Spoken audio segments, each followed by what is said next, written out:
Bismillahirrahmanirrahim. Assalamualaikum warahmatullahi wabarakatuh. Allahumma sholli ala Muhammad wa ali Muhammad. Para siswa SMP Alamat Jalami dimanapun kalian berada, berjumpa kembali dengan saya dalam pembelajaran matematika daring atau online. Masih di bab yang ke-6, yakni teorem Pythagoras. Yang akan kita pelajari hari ini adalah 6.3 dan 6.4. Kalau di dalam buku paket ada di halaman 26 sampai dengan 31. Sebelumnya marilah kita berdoa terlebih dahulu agar pembelajaran kali ini berjalan dengan lancar. Berdoa mulai. Selesai. Ya, untuk mempersingkat waktu, langsung saja kita masuk di materi hari ini. Ayo kita menggali informasi. Perhatikan gambar 6.14 berikut. Perhatikan ya, di sini ada segitiga I1, segitiga I2, segitiga I3. Ya, masing-masing ada A kuadrat ditambah B kuadrat lebih besar daripada C kuadrat.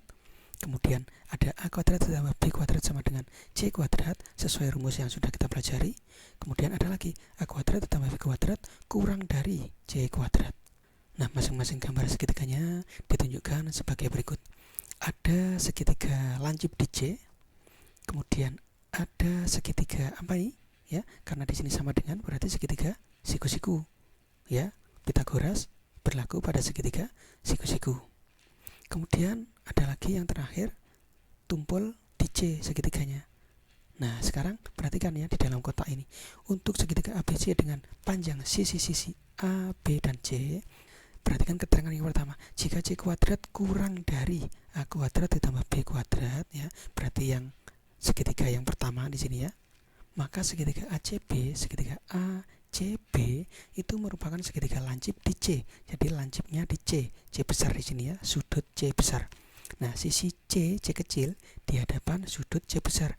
C besar itu sudutnya, kemudian di hadapannya adalah merupakan sisi C kecil. Bisa dimengerti ya? Kemudian untuk ketentuan yang kedua, jika C kuadrat lebih besar dari A kuadrat ditambah B kuadrat, maka segitiga ACB merupakan segitiga tumpul di C ya. ACB itu merupakan segitiga tumpul di C. Nah, ini juga sama, C besar sudutnya.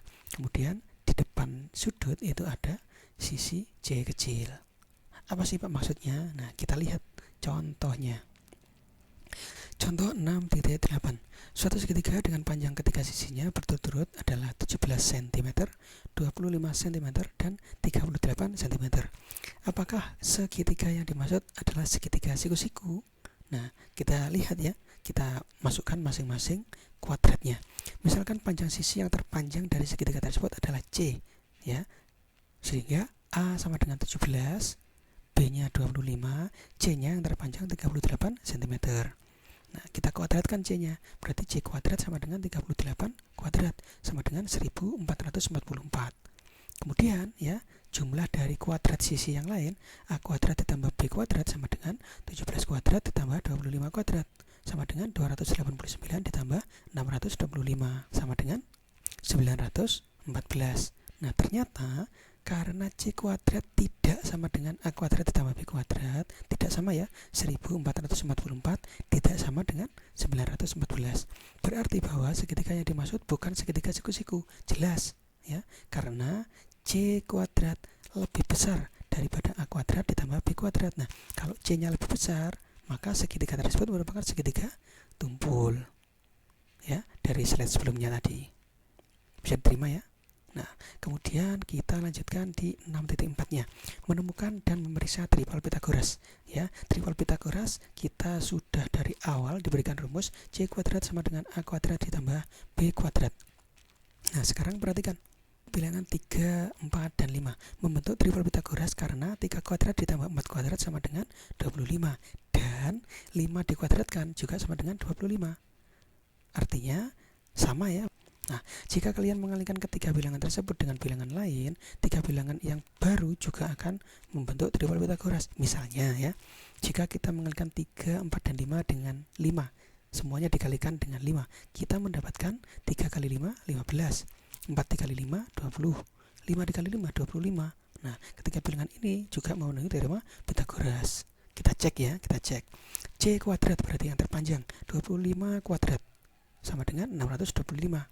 Nah, kemudian A kuadrat ditambah B kuadratnya 15 kuadrat ditambah 20 kuadrat sama dengan 625. Nah, ternyata juga sama, sehingga C kuadrat sama dengan A kuadrat ditambah B kuadrat, memenuhi triple Pythagoras.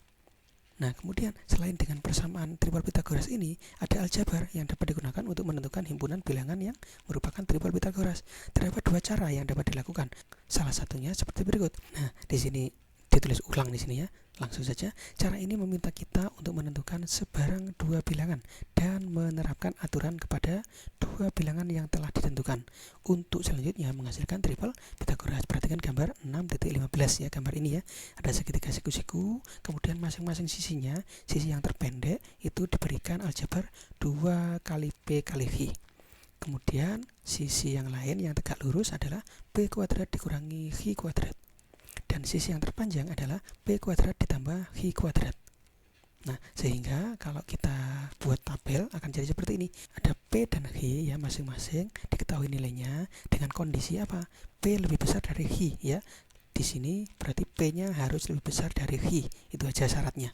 Nah, kemudian dikerjakan masing-masing ada P kuadrat ditambah V kuadrat, ada P kuadrat dikurangi V kuadrat, ada 2 kali P kali V. Nah, ternyata hubungannya ya diperoleh 5 kuadrat dari sini ya. 5 kuadrat itu sama dengan 3 kuadrat ditambah 4 kuadrat. Nah, diperoleh triple Pythagoras 5, 3, 4. Atau kalau diurutkan berarti ya 3, 4, 5. Ini bilangan triple Pythagoras yang paling terkenal ya. Kemudian ada lagi selanjutnya. Silakan nanti boleh dikerjakan. Boleh dicoba-coba di sini ya. Nggak usah dikumpulkan. Hanya sebagai pengetahuan saja.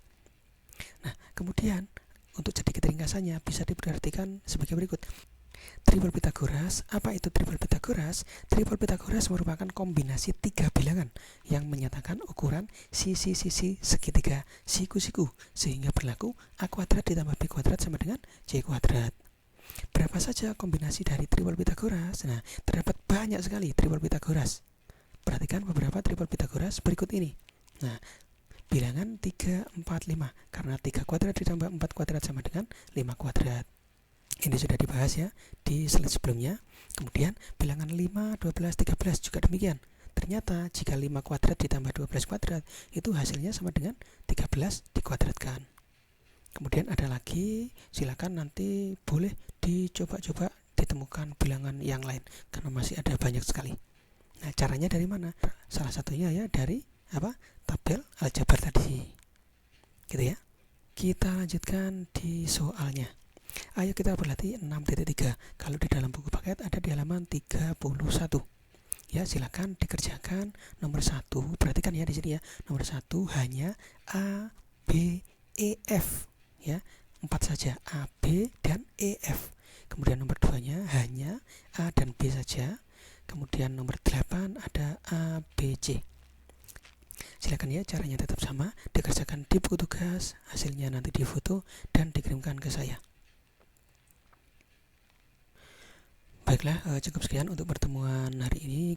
Kita lanjutkan di pertemuan berikutnya.